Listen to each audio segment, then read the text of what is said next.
lawan yang dikatakan Paulus, penindasankah, aniayakah, kelapaраnkah, pedangkah, ketelanjangankah, jangan sampai itu bisa memisahkan kita dari kasih Kristus.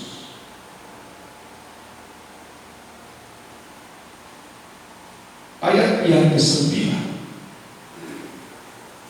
Yesus mengatakan, bicara tentang penindasan. Paulus katakan tadi, penindasankah yang akan memisahkanmu dari kasih Kristus? Jangan anggap penindasan yang terjadi, yang kita alami sekarang, itu bukan penindasan. Tapi puncak penindasan itu nanti akan sangat membuat tekanan yang begitu hebat bagi kehidupan manusia. Pada waktu itu kamu akan diserahkan supaya kamu disiksa. Terus ya, pada waktu itu kamu akan diserahkan supaya disiksa. Ya, dan kamu akan dibunuh dan akan dibenci semua bangsa. Itu penindasan, disiksa, penindasan. Saking begitu nanti tekanan yang dihadapi oleh kehidupan dunia. Saking begitu luar biasa nanti kehidupan anak-anak Tuhan, untuk mempersiapkan kita masuk dalam kesempurnaan itu. Kalau tidak kita alami, Paulus tidak mau katakan itu. Kalau tidak dialami oleh gereja, Yesus tak perlu katakan itu, tak perlu. Tapi Tuhan tahu, Paulus sudah tahu, gereja akan alami itu.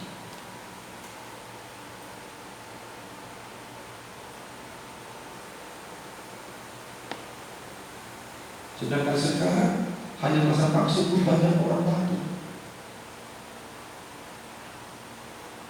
Nanti masuk lagi tentang apa? Maka uang tunai dijadikan menjadi sistem elektronik atau sistem apa namanya, gadget apa itu? Ya, tahu. Semua kan sudah mulai diarahkan gereja, dibenci semua bangsa oleh karena nama Tuhan. Kita belum dibenci.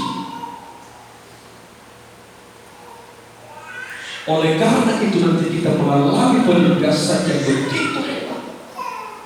Dan apa yang terjadi dalam jemaat Roma itu,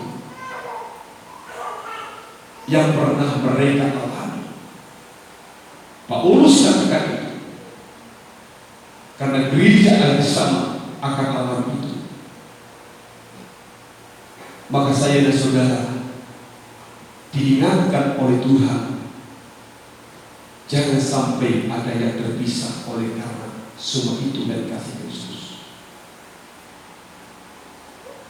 Sekarang ini yang kita terlalu enak. Saya katakan terlalu enak. Kita menganggap semua ini tidak akan terjadi, sehingga kita begitu menyepelekan kesempatan waktu yang diberikan oleh Tuhan. Coba lihat, ibadah pun orang sulit sekarang ini. Kasihan kalau kita tidak nanti menjadikan diri kita memilih Allah berpihak dalam diri kita. Tidak ada kekuatan saudara yang kita suka, tidak. Selain daripada hanya kekuatan kita, Allah berpihak kepada kita. Sebab kita menyadari dengan kekuatan sendiri tidak satu pun yang mampu menghadapi itu. Tapi nanti semua akan terpisah dari kasih Kristus. Terpisah, akan terpisah. Hanya kekuatan kita di saat Dia berpihak kepada saudara. Terakhir kita lihat di dalam Matius pasal yang ke-21 ini, apa yang dikatakan oleh Yesus dalam ayat 21 dalam Matius pasal yang ke-24. Apa yang dikatakan tadi Paulus, penganiayaan. Sekarang Yesus juga menyinggung masalah aniaya itu. Ayat Ayat 21, sebab pada masa itu akan terjadi apa yang dikatakan Tuhan Yesus dalam Matius pasal 24 ayat 21. Perhatikan, ya, Sebab pada masa itu akan terjadi siksaan yang dahsyat seperti yang belum pernah terjadi Ya. sejak tahun dunia sampai sekarang, Ya. dan yang tidak akan terjadi lagi. penganiayaan, penindasan yang dahsyat, siksaan yang dahsyat, itu aniaya yang besar. Paulus tadi berkatakan dalam Roma pasal 8 ayat 5, penganiayaan, aniaya, penindasan yang akan memisahkan kita dari kasih Kristus. Tapi Yesus berkata, waspada akan semua itu. Jangan sampai itu memisahkan kamu dari aku, Allah yang hidup.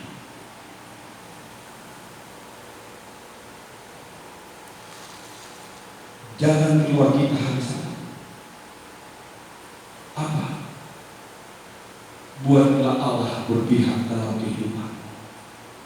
Amin. Amin. Amin.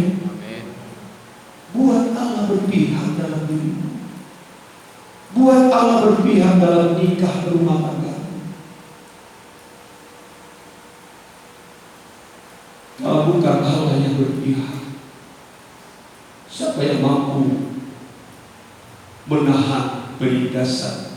Siapa yang mampu menahan aniaya? Siapa yang mampu menahan kelaparan?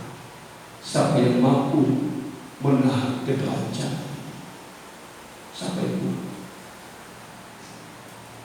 Tidak ada yang kuat. Mungkin aku sendiri berkata tanpa Tuhan aku tidak kuat. Coba disuruh tidak makan, oke lah. Kalau pas puasa kita tidak makan 1 hari 1 malam, kita kuat. 2 hari 2 malam kita kuat. 3 hari, coba sampai 1 bulan kita disuruh makan.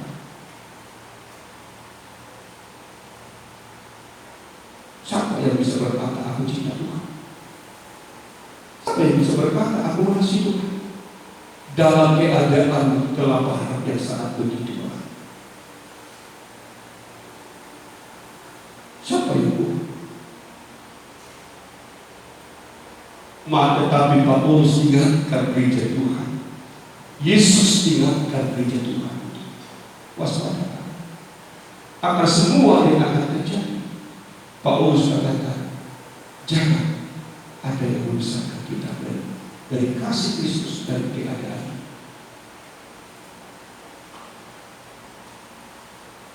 Kalau sekarang saudaraku hanya ekonomi diguncang sedikit, ekonomi kita diguncang sedikit, jualan tidak laku, sudah bersuruh di manakah Tuhan? Beginikah yang bertuhan? Hanya melihat orang berkati, diberkati. Saya tidak tahu berkat itu dari mana, dari Tuhan atau tidak. Karena saya tahu berkat itu bukan hanya datangnya dari Tuhan. Hanya orang yang berkati secara jasmani, kita tidak diberkati, kita diberkati dari mana ya Tuhan? Supaya kita bisa membandingkan di mana kekuatan kita menghadapi ini. Di mana? Apa kekuatan kita? Ingat, keadaan ini saya mengatakan sudah diampuni. Ingat, kita harus ingat betul itu.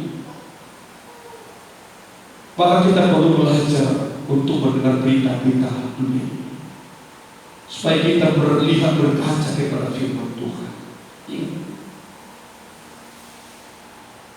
Maka saya berkata, apa kekuatan Tuhan? Siapa yang kuat kalau ini terjadi? Saya mungkin hanya bisa membaca. Siapakah yang memisahkan kita dari kasih Kristus? Penindasan, aniaya, kelaparan, ketelanjangan, pedangkan. Mungkin saya hanya membaca, tetapi bisa saya mulai merenungkan ayat-ayat itu. Saya boleh bertanya kepada Ibu, Tuhan, bagaimana Tuhan kalau bukan Engkau yang menguatkan?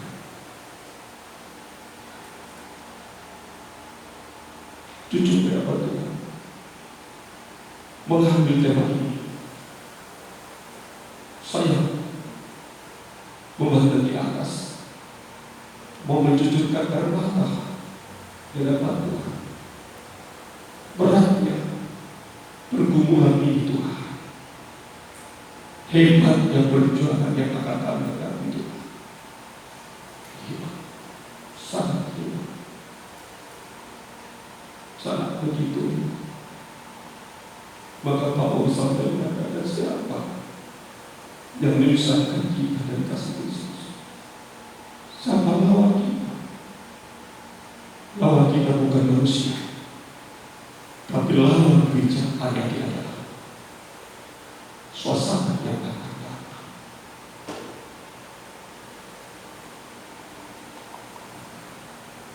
Maka saya mengajak jemaat Tuhan di sini. Kita hari ini harus banyak memberikan waktu kita untuk Tuhan.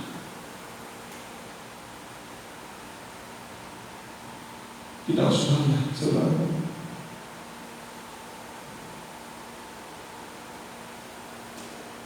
Karena memang Tuhan telah menubuatkan dia akan menjadi itu. Siapa yang menjadi lawan kita?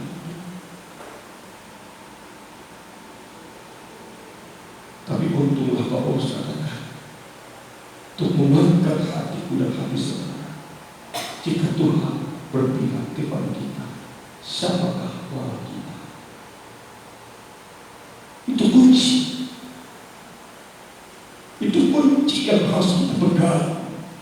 Allah berpihak. Kita sampai bisa membuat Allah berpihak kepada diri kita, kepada nikah kita, kepada buah nikah kita, sampai Allah berpihak. Jangan kita biarkan keturunan kita membuat Allah tidak berpihak dalam hidupnya.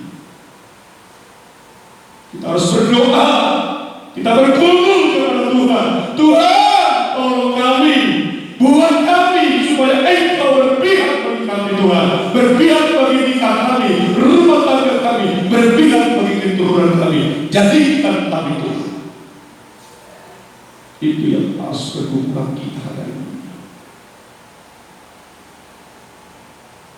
Mencari sesuatu nasib akan sulit.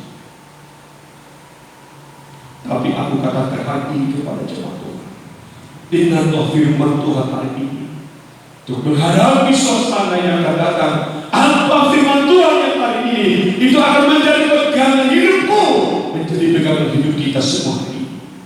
Di saat itu nanti terjadi semua, kita akan berkata, aku masih.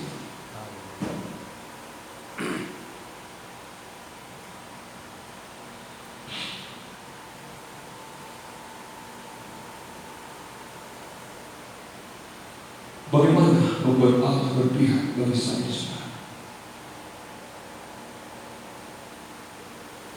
Ini yang penting sekali, yang mau kita dengar.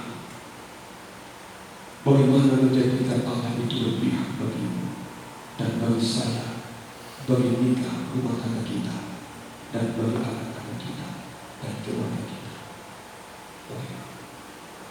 Saya akan bahwa kita kembali masuk dalam Roma 8 ayat yang ke-8 itu. Haleluya. Roma 8 ayat yang ke-8, saudaraku, kita perhatikan dengan baik-baik, dengan sungguh-sungguh.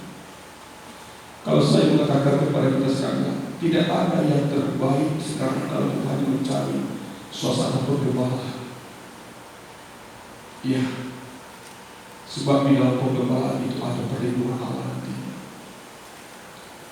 Mari kita lihat dalam Roma pasal 8 ayat yang ke-8 ini. Puji Tuhan, terus ya, mereka hidup dalam daging tidak mungkin berkenan kepada Allah. Ya,